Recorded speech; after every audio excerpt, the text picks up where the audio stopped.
tal? ¿Cómo están? ¿Listo y preparado para empezar a desarrollar la clase el día de hoy? Espero que sí. Quien te habla es tu profesor y amigo Ismael Rojas, desde aquí de Practimatics, para brindarte un tema más del curso de geometría. En esta oportunidad vamos a tratar del tema de planos y rectas. Se te recuerda que la parte teórica fundamental de geometría plana tienes que recordarlo para poderlo emplear dentro del maravilloso mundo de geometría del espacio.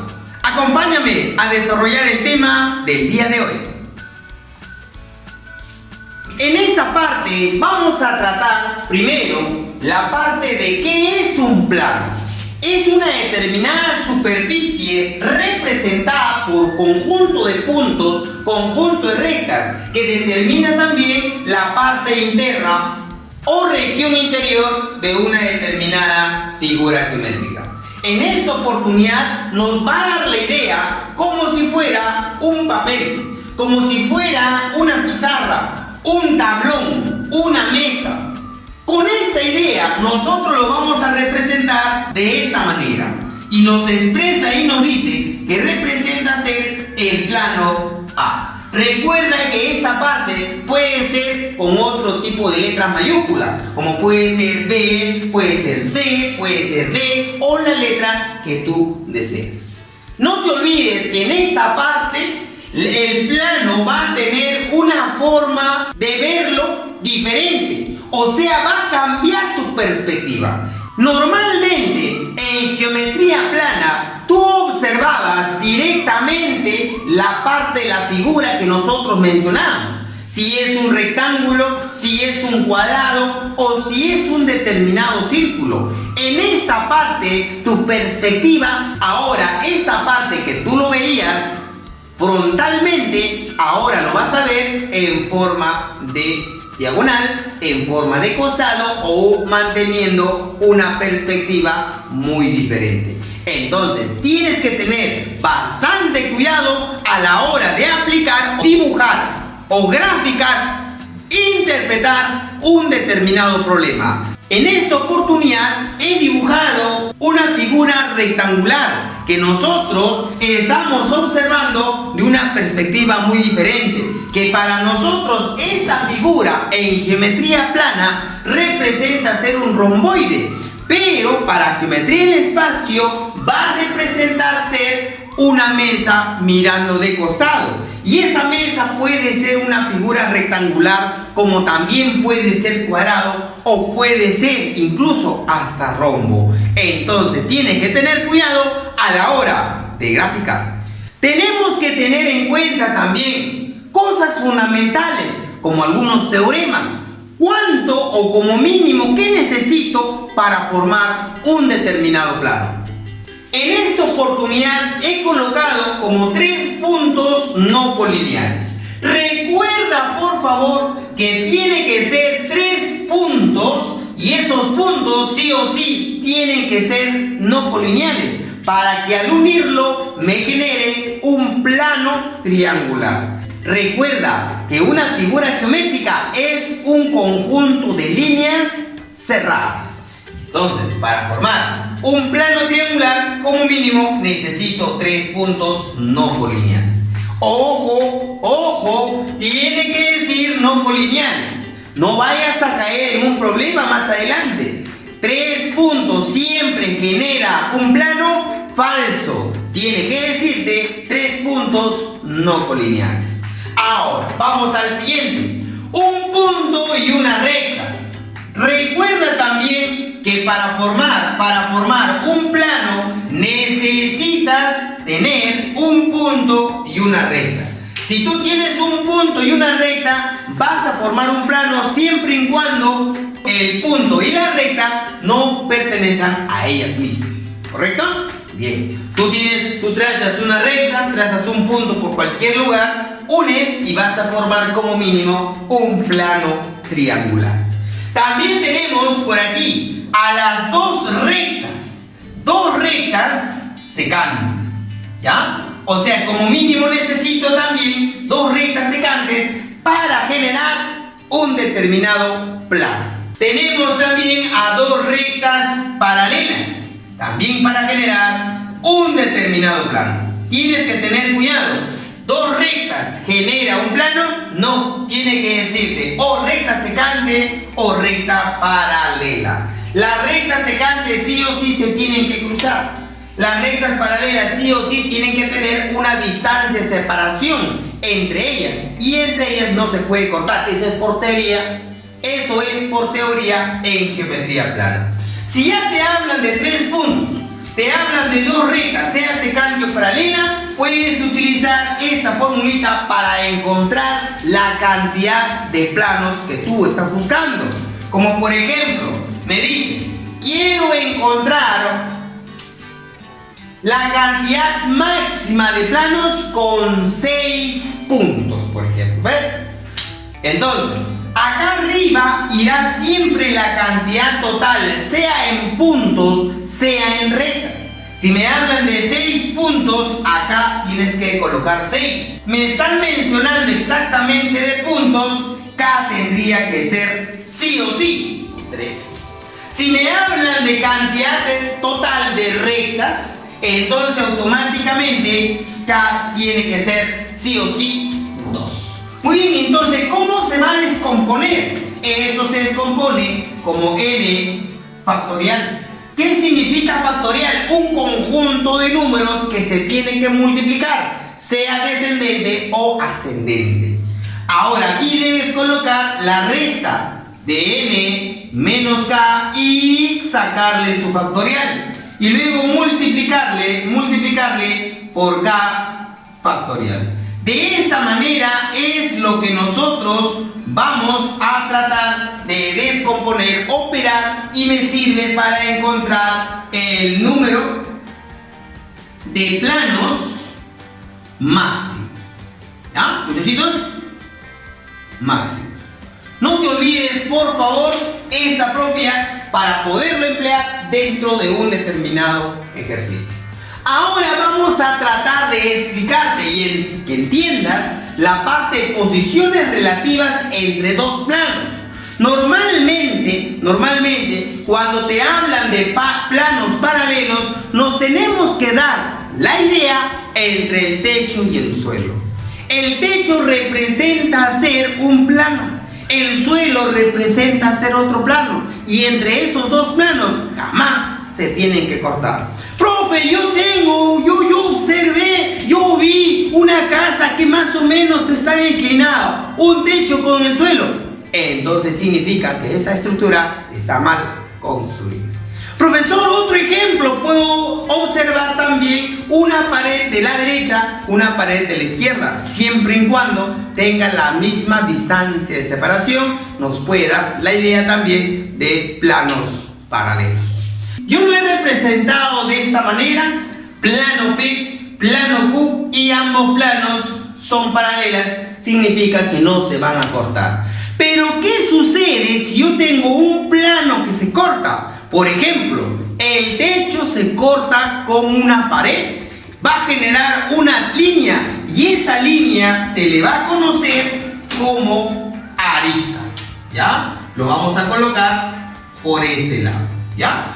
Un plano Q con un plano P se van a cortar, generando siempre una línea horizontal o un segmento que le llamamos siempre arista. Ejemplos hay muchos, como por ejemplo el suelo con la pared.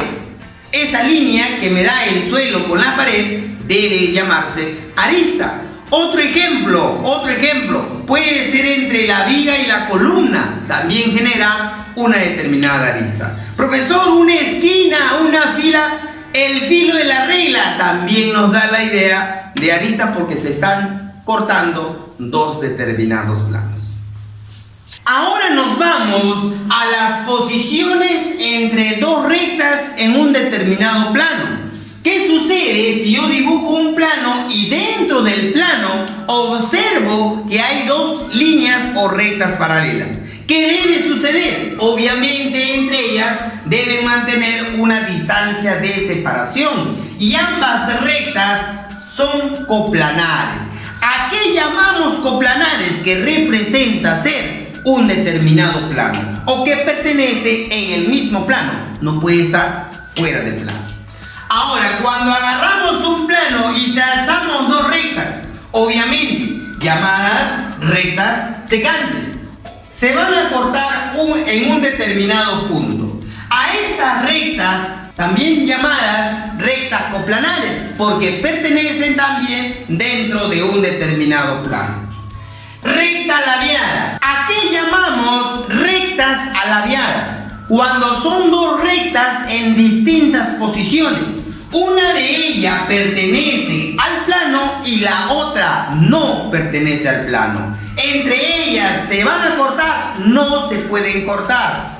Entre ellas van a ser paralelas, no pueden ser paralelas tampoco. ¿Correcto? Entonces yo he representado por este lado de aquí una recta, por aquí otra recta en otra posición. Y voy a mencionar que esas rectas nunca van a ser paralelas ni secantes porque no se van a poder cortar, porque una va a una dirección, la otra va hacia otra determinada dirección. ¿Listo? Bien. ¿Cuál es la distancia mínima entre dos rectas? La distancia mínima entre dos rectas alabiadas es cuando tú trazas por un lugar específico una determinada altura. Y esa altura debe ser perpendicular a una recta y a la vez perpendicular a la otra recta. A esta línea se le conoce como distancia mínima entre dos rectas alabiadas. Tenemos el teorema de las tres alturas, el teorema que vamos a trabajar el día de hoy, juntamente también con la teoría fundamental de geometría plana. Ahora, vamos a decir recta perpendicular a un plano. Una recta perpendicular a un plano. Imagínate una mesa, imagínate que has trazado un palo, puede ser una regla, una vara de fierro, etcétera, etcétera. Va a haber un punto de contacto entre el plano que nosotros podemos mencionar con dicho objeto o dicha línea o dicho rayo o dicha recta, ¿verdad? Y a ese punto de contacto se le conoce como el pie de la perpendicular. Y ojito, no te olvides que cualquier línea que sale del pie de la perpendicular por cualquier lado siempre debe formar 90 grados. Ahora, tengo por aquí una recta cualquiera por cualquier lugar dentro del plano. Obviamente esa recta tiene que contener el plano. Ahora, de esa línea recta yo voy a trazar una determinada altura. Si yo trazo una altura o distancia a dicha recta, entonces voy a mencionar lo siguiente. Al salir una distancia o altura del pie de la recta, automáticamente tú tienes que mencionar que esta línea o este ángulo que va a formar entre la línea roja y la línea verde debe ser una determinada alturita.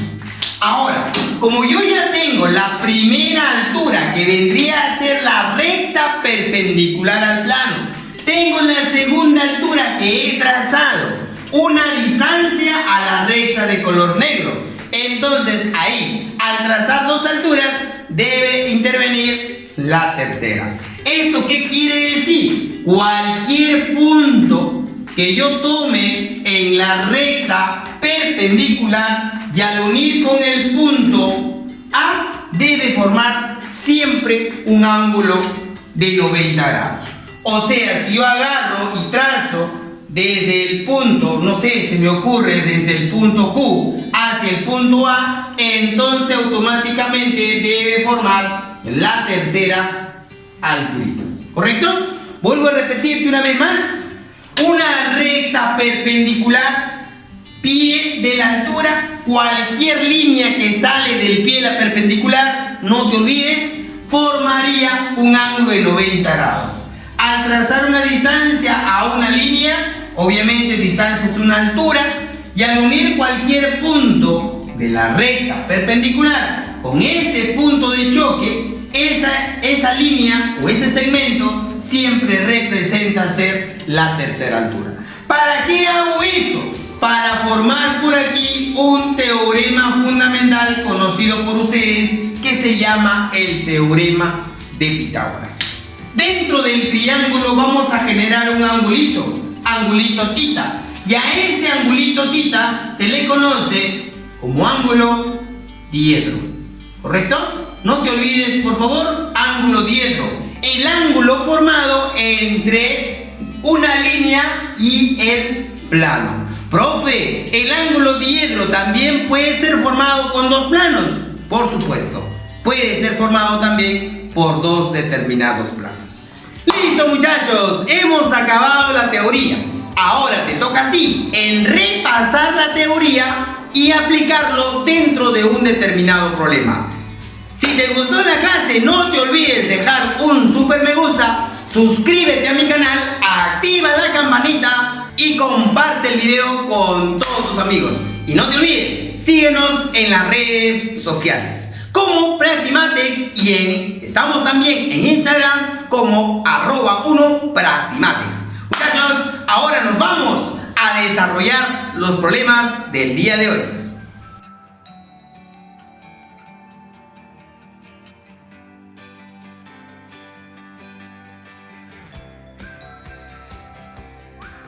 Hola chicos, ¿qué tal? Vamos a empezar a desarrollar los problemas de rectas y planos.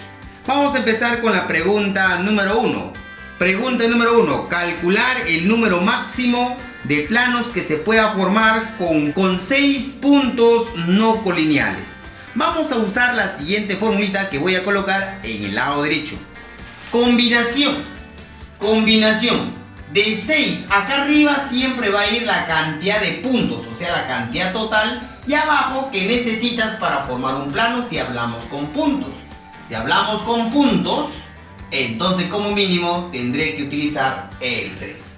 Ya, ¿y cómo se desarrolla o cómo se descompone? Como estás observando en el lado derecho, esto de aquí se descompone como 6 factorial sobre la resta 6 menos 3 factorial multiplicado por 3 factorial. Muy bien, entonces vamos a decir número de planos será igual 6 factorial, tenemos que descomponerlo 6 por 5 por 4 por 3 factorial, y abajo 6 menos 3 es 3 factorial, que sería 3 por 2, y acá sería también 3 factorial, ¿correcto? Bien, vamos a colocarle 3 factorial con 3 factorial se va, 3 por 2 son 6, con 6 se va, entonces ya me salió el número de planos máximo, que debe ser 5 por 4, 20 planos. Eso vendría a ser la respuesta de la pregunta número 1. Pregunta número 2. Vamos a la pregunta número 2. Pero nos hablan que esos dos planos son paralelos. Para poder desarrollar o encontrar la respuesta, porque son paralelas, lo que nosotros vamos a utilizar es un teorema. De repente, ¿te acuerdas? Este teorema se llama el teorema de las rectas paralelas cuando tú tienes unas rectas cortadas, ¿verdad? Esas rectas cortadas vamos a generar angulitos X, Y y aquí betita. ¿Qué se debe cumplir si estas rectas son paralelas? Que este ángulo debe ser la suma de ambos costados. O sea, beta es igual a X más Y. Muy bien. Ahora, ¿por qué voy a utilizar esta propiedad? Porque me indica que son paralelas. Al ser paralelas, esta línea de aquí, también debe ser paralelo con esta línea de aquí. Obviamente están en dos posiciones diferentes. Quiere decir que este ángulo debe ser simplemente la suma de los costados. O sea, X es igual a 30 más 40. X será 70 grados. Eso vendría a ser la respuesta de la pregunta número 2.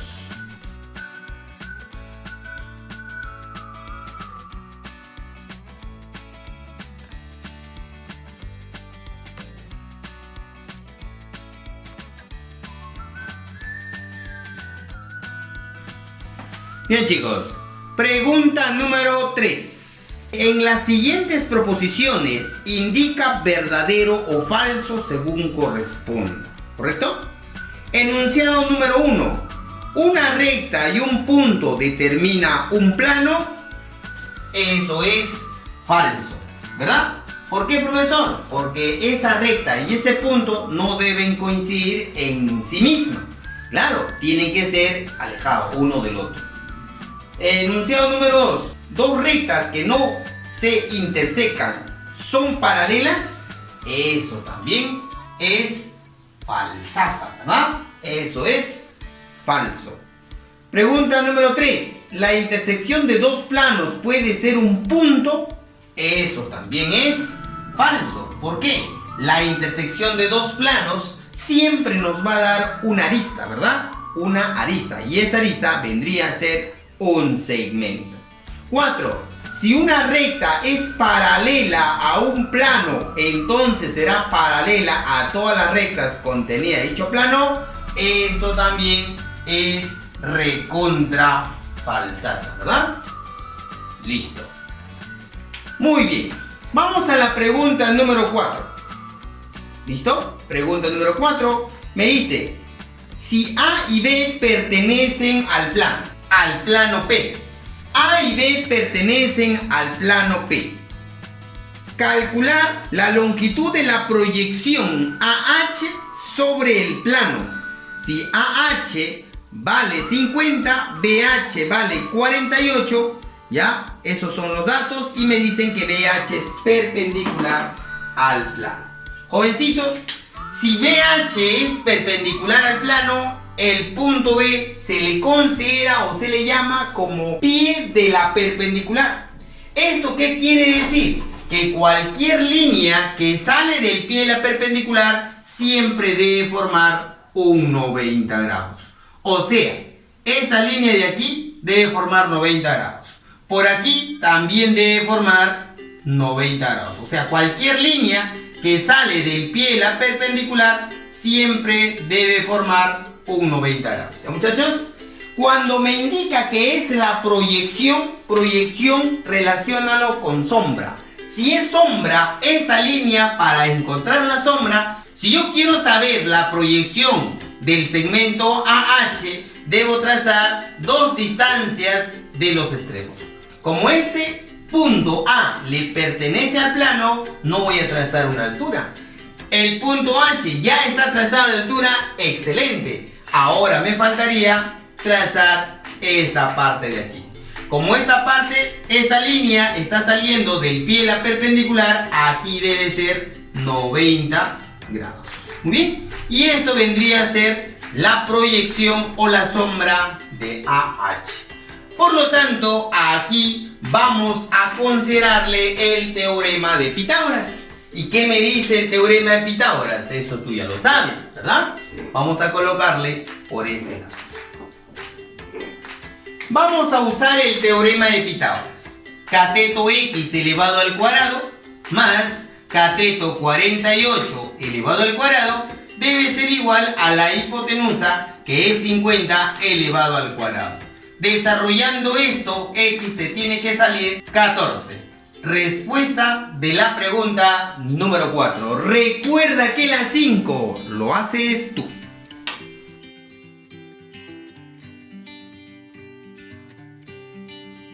Pregunta número 6, chicos. Pregunta número 6.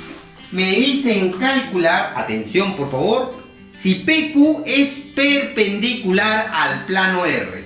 Recuerda que PQ es perpendicular significa que cualquier línea que sale del pie de la perpendicular debe formar 90 grados, ¿verdad? Cualquier línea que salga por pie de la perpendicular, por cualquier lado, siempre debe formar 90 grados. Muy bien. Además, QA y AB están contenidos dentro del plano, ¿no? QA vale 9, AB vale 8, QP vale 12. Con eso me piden calcular cuánto vale desde P hasta B. O sea, vamos a colocarle X. Muy bien, chicos. A ver, para poder desarrollar ese problema, nos vamos a dar cuenta, ¿ya? Como esta es una línea perpendicular, sería como la primera altura. La segunda altura, como ya tengo dos alturas, la tercera altura necesariamente tiene que pasar al unir esos dos puntos, ¿ya? Esto es el teorema de las tres perpendiculares. Muy bien, pero si este es 9, esto es 12, esto de acá es 4 por K, esto de aquí es 3 por K. ¿K cuánto vale? 3, ¿verdad? 3 por 3, 9, 3 por 4, 12, acá debe ser 3 por 5, 15. Muy bien, ahora tenemos que utilizar aquí un teorema fundamental ya conocido por ustedes que se llama el teorema de Pitágoras. A ver, muchachos, por el teorema de Pitágoras vamos a encontrar la respuesta de la pregunta número 6. Vamos a decir lo siguiente: 15 elevado al cuadrado más 8 elevado al cuadrado debe ser igual a la hipotenusa elevado al cuadrado. 15 al cuadrado, 225, más 8 al cuadrado, 64, es igual a x elevado al cuadrado. Sumando sería 289, es igual a x al cuadrado, pasaría como raíz y saldría 17. Respuesta de la pregunta número 6. Pregunta número 7, muchachones. Pregunta número 7. Dice, se sabe que A, B, C y D y A, B, E y F son cuadrados perpendiculares. O sea, entre ellos dos son perpendiculares. Y de acuerdo a eso, me piden calcular cuánto vale PQ si el segmento o el lado AB vale 6. Muchachitos, como son cuadrados, profe, no parecen, claro, están en distintas posiciones. Y por decirme que es un cuadrado, automáticamente todos los lados deben ser iguales. O sea, si esta figura, este cuadrilátero ABEF es un cuadrado, debe tener, por teoría, lados iguales y también debe tener ángulos iguales. Y los ángulos deben ser de 90 grados. Ahora, si me dicen que esto de aquí también es un cuadrado, automáticamente todos los lados también deben ser iguales, no te olvides, ya todos los lados también deben ser iguales. Allá, culebra, culebra, culebra y culebra, acá debe formar 90 grados, por aquí será 90 grados, por acá también tiene que ser 90 grados. Muchachos, ahí está, ¿ves? Mira, mira, mira, mira, ahí está, listo. Muy bien. Pero antes de encontrar ese valor, me voy a dar cuenta que todo tiene que ser 6, 6, por acá también todo tiene que ser 6, 6, ¿no? Muy bien.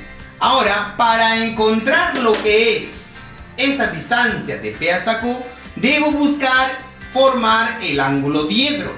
Para formar el ángulo diedro, la única manera es trazar su perpendicular. Desde P hacia AB. Una perpendicular significa una alturita que tiene que ser 90 grados. Ahora, obviamente, por ser el centro P, debe caer en su punto medio. Ahora, si yo tengo el centro Q, también centro de este cuadrado, al unir con el punto medio de esta parte, también debe formar 90 grados por este lado.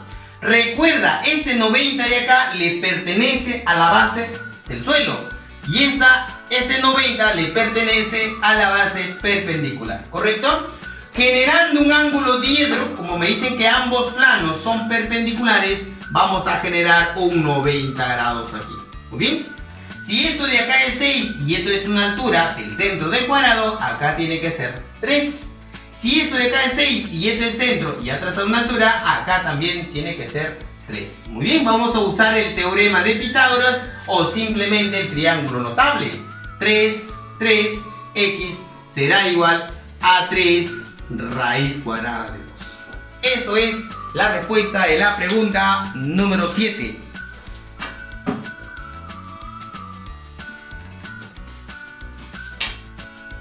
Bien, chicos, pregunta número 8.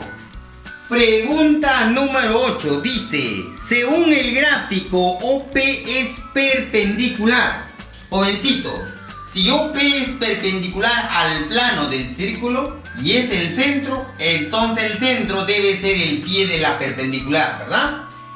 Quiere decir cualquier línea que sale de ese pie debe formar siempre 90 grados. No te olvides, por favor, ¿ya? Bien, ¿qué más dice? OP vale R raíz de 2. Ahí está, R raíz de 2. Recuerda que el radio dice que vale R. Luego dice que el arco BD, desde B hasta D, vale 120. Muchachitos, para poder desarrollar este problema, a ver, jovencitos, vamos a unir desde O hasta D. Al unir desde O hasta D, esto debe llamarse radio. Obviamente, el radio con la altura aquí debe formar 90 grados porque es el pie de la perpendicular. Muy bien. Ahora vamos a trazar desde O hasta B.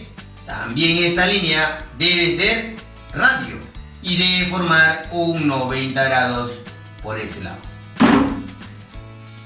Listo. ¿Qué más? Si esto de aquí es 120, aquí entre estos dos radios también tiene que ser 120 grados. Para ello, esto de aquí vale R, esto de aquí vale R. Si él y él son catetos, vamos a ponerle ahí 90 grados. Si son catetos, entonces nosotros podemos decir que la hipotenusa me va a salir tal igual que me sale O la línea desde B hasta P, ¿verdad? ¿Por qué? Porque también tiene el mismo radio y tiene la misma altura, el mismo radio, la misma altura, por lo tanto, ellos son iguales.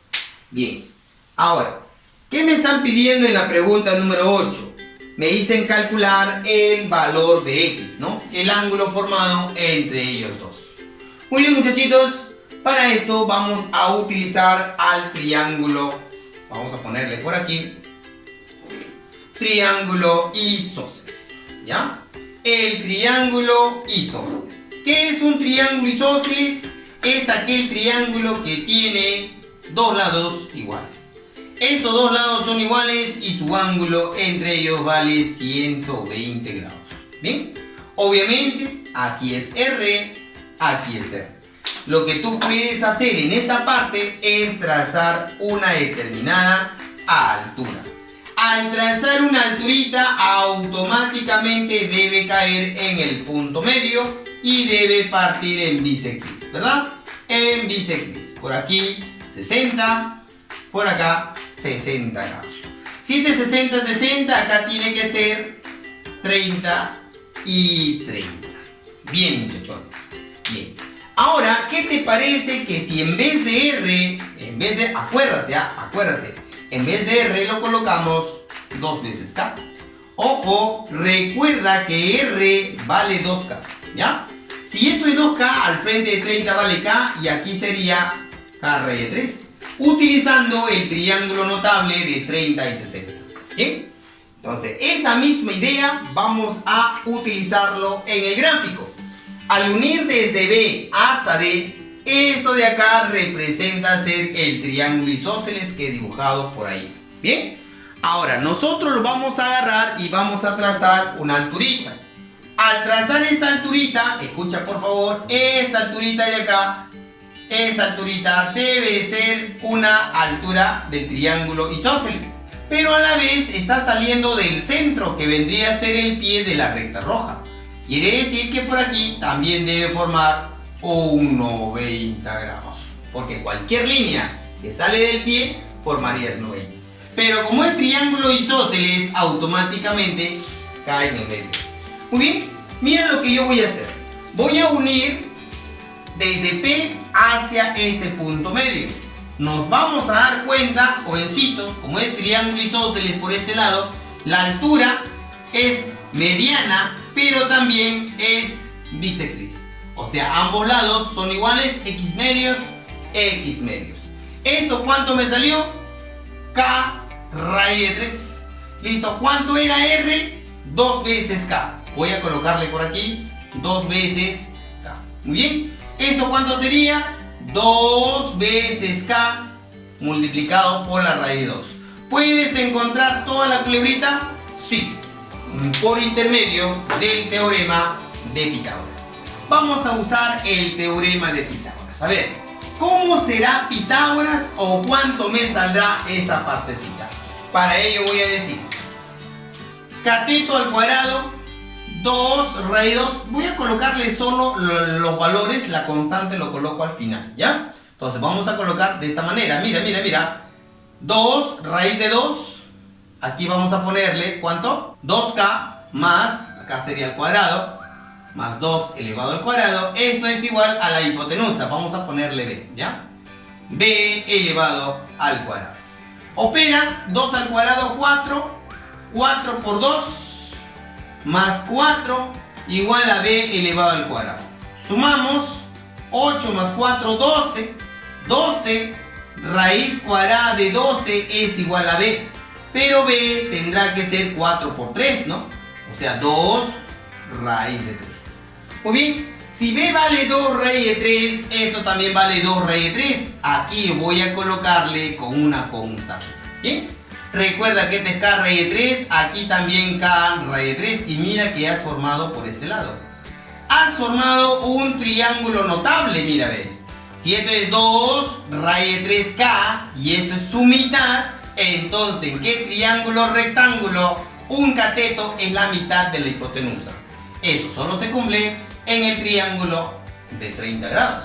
Pero como es bisectriz, por acá también 30 grados. Allá, si es 30, 30, entonces X tendrá que ser 60 grados. Eso vendría a ser la respuesta de la pregunta número 8.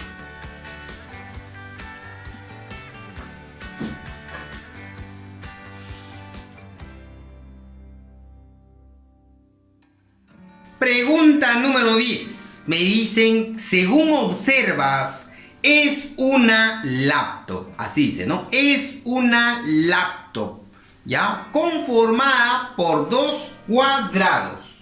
Muchachos, si es 2 cuadrados, tú ya sabes, es un cuadrilátero que tiene 4 lados iguales. Así como tiene 4 lados iguales, también debe saber que debe formar ángulos rectos, ¿verdad? O sea, todos los ángulos del cuadrado deben formar 90 grados. No te olvides, ¿ah? No te olvides, por favor. Entonces vamos a colocarle por aquí 90, 90, 90. Como esto de aquí también es un cuadrado, entonces decimos lo mismo. Es un cuadrilátero donde todos los lados deben ser iguales. Ahí está.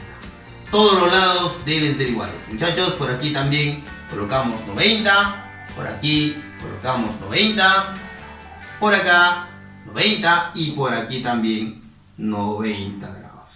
Ahí está. Listo. Me dicen calcular la longitud que va a ir desde B hasta A o desde A hasta B, ¿no? Esa línea de color rojita. ¿Bien? Me dicen que entre ellas, entre los dos cuadrados, generan un ángulo diedro, ¿no? Un ángulo diedro de ¿cuánto? De 120 grados. Muy bien, muchachos. ¿Qué más me dicen? El perímetro del cuadrado equivale... El perímetro del cuadrado equivale a 16 centímetros. Si es perímetro la suma de todo el contorno, cada uno tendrá que ser 4, 4, 4 y 4, ¿no? Por acá también 4, 4 y 4. Lo que yo voy a hacer es trazar esta línea de aquí. Mira, todo esto de aquí, ¿ya? Al trazar esta línea de aquí, este ángulo de aquí dice que vale 120 graditos. Muy bien. Al trazar ese 120, este 4, al trazar una alturita, me voy a dar cuenta que voy a formar el triángulo de 30 y 60. Listo. Si esto de aquí es 30, esta alturita que voy a trazar hacia la línea negra debe ser 2. Y esto debe ser 2 raíz de 3, 2 raíz de 3. Todo tendrá que ser 4 raíz de 3. Muy bien. Como estos dos son los lados del cuadrado, al trazar esta línea debe formar un 90 grados por este lado.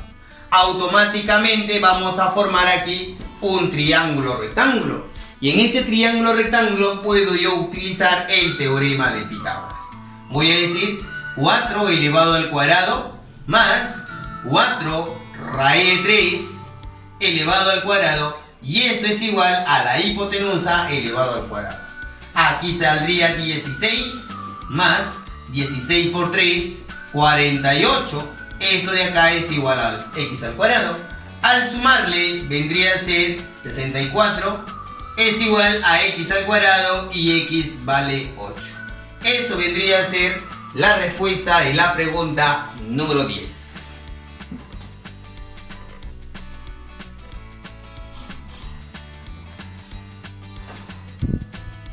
Pregunta número 12, muchachos. Pregunta número 12. Me dan este gráfico y me dicen calcular cuánto vale desde C hasta F, que lo vamos a considerar X. Muchachos, me dicen que estos planos son paralelas, por lo tanto yo voy a unir desde A hasta C, desde E hasta F y desde B hasta D. Por lo tanto, como pertenecen al mismo plano, deben ser también paralelas. Ahora, para poder desarrollar este problema, me voy a dar cuenta que toda esta longitud vale 8, toda esta longitud de aquí vale 12 y me dicen calcular cuánto vale este segmento de ahí.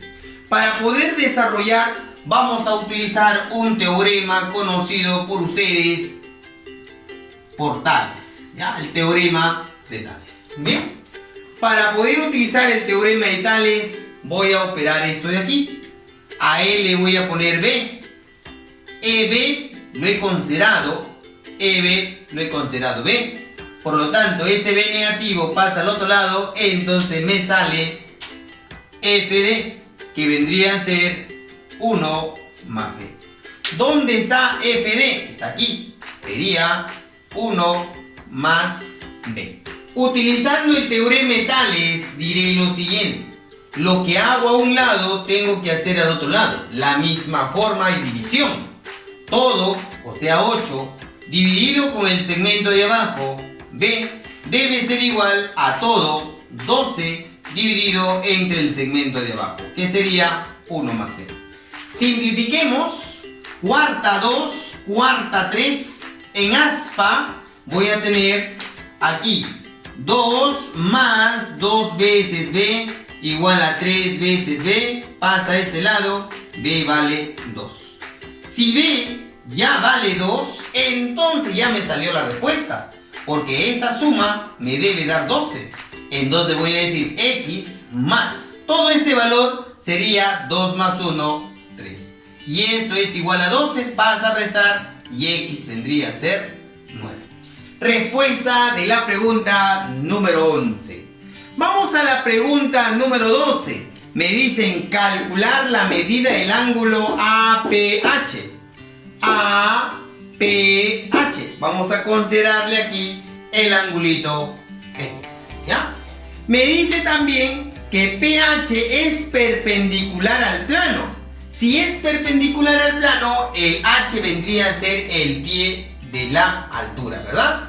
Si es el pie de la altura, entonces automáticamente, ¿ya? Vamos a decir cualquier línea que sale del pie debe formar 90 grados. Luego me dicen que el ángulo APC es igual al ángulo PSA. O sea, estos dos ángulos son iguales, por lo tanto debe ser un triángulo isósceles. Al ser un triángulo isósceles, debemos de tener dos lados iguales. Al tener dos lados iguales, debemos de tener dos ángulos iguales. Muy bien, aquí vamos a considerarle uno para utilizar la proporcionalidad. Y voy a decir que desde A hasta B tendrá que ser raíz de 2 por K. Y PH tendrá que ser 1 por K. ¿Correcto? Bien, ¿dónde está AB? Está aquí. Vamos a ponerle raíz de 2 multiplicado por K. Y PH vendría a ser la unidad. Muy bien, muy bien. Ahora, por ser 45 en este lado, aquí también tiene que ser 45 grados. Por lo tanto, podemos afirmar que es un triángulo rectángulo isósceles.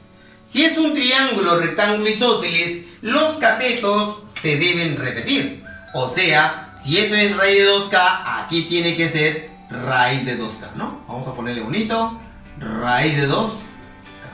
Muy bien, si esto vale raíz de 2K, aquí también vale raíz de 2 veces K. Mira, si esto de aquí es 1 y esto es el pie de la perpendicular, al unir del pie de la perpendicular con cualquier punto, esa línea que se traza debe formar un 90 grados, ¿sí o no? Si esto de aquí es un 90 grados, me doy cuenta que este es raíz de 2K, este es un K, aquí también tiene que ser un K, para que se cumpla el teorema de Pitágoras. Muy bien, en este triángulo rectángulo me estoy dando cuenta que los catetos son iguales, entonces debe decir que X es un ángulo notable de 45 grados.